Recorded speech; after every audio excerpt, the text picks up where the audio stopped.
There's a quiet preference many people carry but rarely say out loud. It's not that you hate people. It's not that you're antisocial, broken, or bad at life. You just feel better when the world goes quiet. While others light up at packed rooms, loud laughter, and full calendars, something in you softens when plans get cancelled, when the door closes, when the noise fades, when you're finally home. And you've probably wondered, what does that say about me? Because from the outside, loving home can look like avoidance, like laziness, like you're missing out. But inside, it feels like relief, like your shoulders drop an inch without you asking them to, like your breathing deepens for the first time all day. This isn't about being shy. It isn't about being introverted in the way social media defines it. And it definitely isn't about a lack of ambition or curiosity about life. It's about safety. There's a part of you that relaxes when stimulation lowers, when nothing is demanded of you, when you don't have to perform, respond. At home, you don't disappear, you finally return to yourself. But here's the question most people never stop to ask. Why does quiet feel so necessary? And why, for some people, does home feel less like a preference and more like a refuge? That's where the real story begins.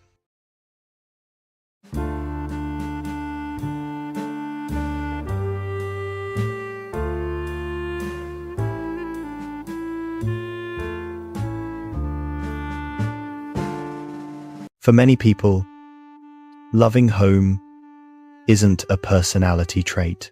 It isn't a lifestyle choice, and it isn't something they consciously decided. It's something their nervous system chose for them. After long periods of pressure, emotional, social, or psychological, the body learns patterns long before the mind does. When life feels unpredictable, demanding, or unsafe, your system shifts into survival mode. At first, that might look like pushing harder, staying busy, staying strong, but eventually, something changes. The body gets tired of being on, and when fight or flight no longer feels sustainable, the nervous system finds another strategy: withdrawal. Not as avoidance, but as regulation. Home becomes the place where your system can finally exhale. The lighting is familiar. The sounds are predictable. No one is watching. No one needs anything from you. Your shoulders soften. Your thoughts slow. Your heart rate settles. This isn't comfort-seeking, it's stabilization. In a culture that glorifies constant motion, productivity, and visibility, this response often gets misunderstood. From the outside, it can look like retreat, like disengagement, like giving up. But on the inside, something very intelligent is happening. Your nervous system is conserving energy. It's lowering threat. It's trying to bring you back to baseline after too much noise for too long. That's why being home can feel restorative in a way nothing else does. Not because the world is bad, but because your system has learned that quiet equals safety. And once the body learns that lesson, it doesn't forget it easily. Some people don't retreat into their homes because they prefer quiet. They do it because life slowly taught them that being out there costs too much. This archetype isn't formed by one dramatic event. It's shaped by accumulation. Long days where you had to hold it together. Workplaces where pressure never eased. Relationships where you were always adapting, explaining, absorbing more than you received. Little by little, the world stopped feeling neutral and started feeling heavy. There's often a specific moment, though most people don't name it at the time. A night you come home and realize you're not just tired, you're depleted. Not in a sleep it off way, but in a deeper sense. Your body feels hollow. Your mind can't organize another conversation, and the thought of showing up again tomorrow feels unbearable. So you start choosing home more often. At first, it's practical. Rest, recovery, time to think. But soon, home becomes something else. It becomes the only place where you don't feel braced for impact, where you're not anticipating criticism, conflict, or emotional labor. This isn't laziness. It's not withdrawal for comfort's sake. It's a system that learned through experience that constant exposure leads to collapse. What many people miss is that these individuals often like people. They may even enjoy social connection when their system has the capacity for it. But capacity matters, and when it's been drained too many times without repair, the body starts choosing safety over stimulation by default. Home, then, becomes a temporary shelter, a place to heal, regroup, and feel whole again. The danger isn't in seeking that refuge. The danger is when no one ever names what pushed you there in the first place. Because without understanding the cause, retreat can quietly turn into a life lived in self-protection long after the threat has passed. Introversion is one of the most misunderstood labels in modern psychology. It gets flattened into stereotypes: shy, quiet, socially awkward, bad at small talk. But for true introverts, none of that is the core issue. The real experience of introversion isn't about fear of people. It's about energy. For a true introvert, social interaction, especially unstructured, high-stimulus interaction, draws from a limited internal reserve. They might enjoy the conversation. They might be fully engaged, warm, present, but underneath that engagement, something is being spent. And the cost doesn't always show up in the moment. It shows up later. When the social energy drops and the body catches up, there's a familiar after effect. Mental fog, physical heaviness, an urge to be silent. Not sadness, not anxiety, just depletion. The kind that can't be fixed by scrolling or distraction, only by space. This is why home matters so much. Not as an escape, but as a reset point. A place where stimulation lowers enough for the nervous system to recharge. Where there's no pressure to respond, perform, or keep up. Where the inner battery quietly rebuilds itself. What's important to understand is that introverts don't dislike people. Many care deeply. They simply learned, often through burnout, that without sufficient solitude, they lose access to themselves. Their thoughts blur, their patience thins, their sense of center disappears. So choosing home isn't avoidance. It's maintenance. It's self-regulation. The myth is that introverts are closed off from life. The truth is, they stay close to life by stepping away from it just enough to remain intact. For creators, home often becomes more than a place to rest. It becomes a space of focus, a container, a quiet inner workshop where ideas finally have room to breathe. Writers, artists, musicians, thinkers, many of them discover early on that their best work doesn't arrive in crowded rooms or constant conversation. It shows up in stillness, in long stretches of uninterrupted time. In the absence of external demands, solitude gives their minds the depth and continuity needed to connect distant thoughts, emotions, and images into something meaningful. In that sense, loving home is not about withdrawing from the world. It's about going inward long enough to bring something back. But solitude is a double-edged gift. The same quiet that allows ideas to surface can also amplify doubt. Without external reference points, the inner critic grows louder. Thoughts loop. Perfectionism creeps in. And what started as creative focus can slowly tilt into isolation, where ideas stay trapped in the mind instead of moving into form. Many creators know this tension intimately. Home can feel like a sanctuary one day and a sealed room the next. Inspiration flows, then stalls. Confidence rises, then collapses under its own weight. Without some friction from the outside world, creativity can lose direction, momentum, and grounding. This is where the myth breaks. Solitude doesn't automatically produce great work. It produces raw material.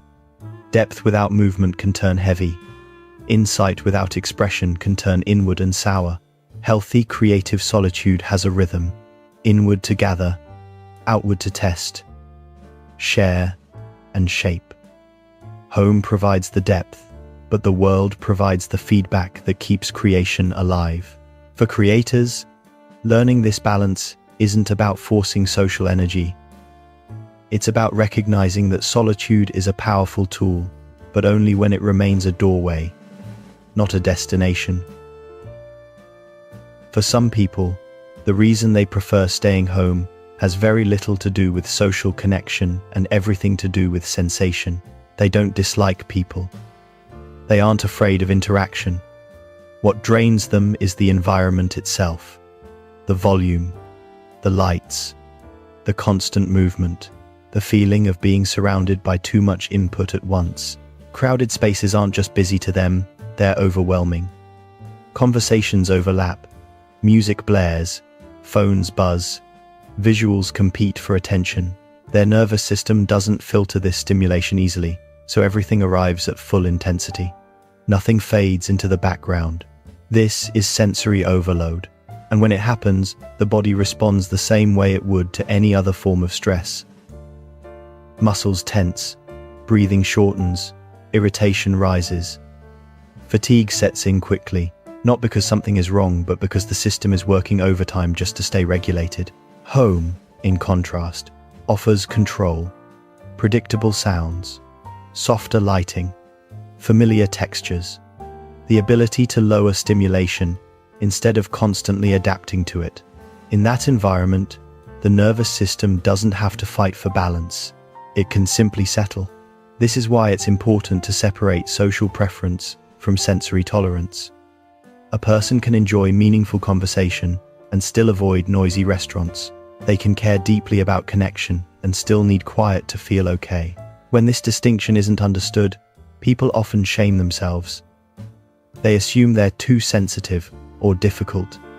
But sensitivity isn't a flaw, it's a nervous system wired to notice more. And for those systems, choosing home isn't avoidance. It's intelligent self-protection. There's a transition almost no one talks about. It doesn't happen all at once. There's no dramatic breaking point. No clear moment where peace suddenly becomes a problem. It happens quietly. At first, being home feels restorative.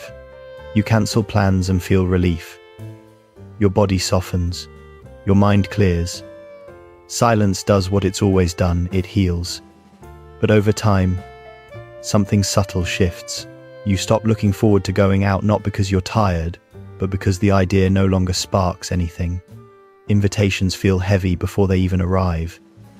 The world begins to feel distant, as if it's happening somewhere you no longer belong.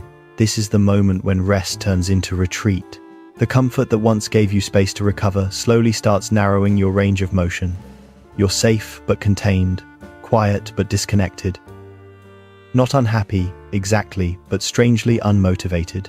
And in that stillness, the mind fills the gaps. Thoughts loop, doubts grow louder, overthinking replaces presence. Without small doses of external movement, the nervous system loses contrast. Days blur together, time stretches without markers. What makes this transition dangerous is how reasonable it feels. There's no obvious harm, no crisis to point to, just a gradual shrinking of life that's easy to justify as self-care. But peace was never meant to eliminate movement. It was meant to restore it. When solitude stops leading back to life, when it no longer opens outward, it quietly crosses into isolation. And by the time many people notice, they don't feel trapped. They just feel stuck. Understanding this transition is crucial. Not to shame yourself, but to recognize when what once protected you is asking to be rebalanced. What often makes isolation harder isn't the solitude itself. It's the shame that quietly wraps around it. At some point, a thought starts forming in the background. Something is wrong with me. You watch others moving forward, building careers, relationships, full lives, and you begin measuring yourself against an invisible timeline you never agreed to. The comparison isn't loud. It's subtle, but it's constant. I should want more. I should be out there. I shouldn't feel this behind. This shame layer is especially heavy because it feels personal. You don't see it as a nervous system response or a protective pattern. You see it as a flaw, a lack of drive, a failure to keep up with life the way everyone else seems to. And shame is isolating by design. The more you judge yourself, the more you withdraw. The more you withdraw, the quieter your world becomes. And in that quiet, shame grows louder. It tells you that you've missed your chance, that you don't know how to re-enter, that staying home is proof you're stuck. But this loop didn't begin with weakness. It began with adaptation. At some point, your system learned that pulling back reduced pain, that staying small preserved energy, that quiet felt safer than disappointment or overload. Shame enters later when the strategy outlives the threat and turns inward. Nothing about this means you're broken. It means your system did what it was designed to do. Healing doesn't start by forcing confidence or motivation. It starts by removing blame, by understanding that what you're feeling isn't a personal failure, it's a pattern that once kept you intact. And patterns, once seen clearly, can be gently changed.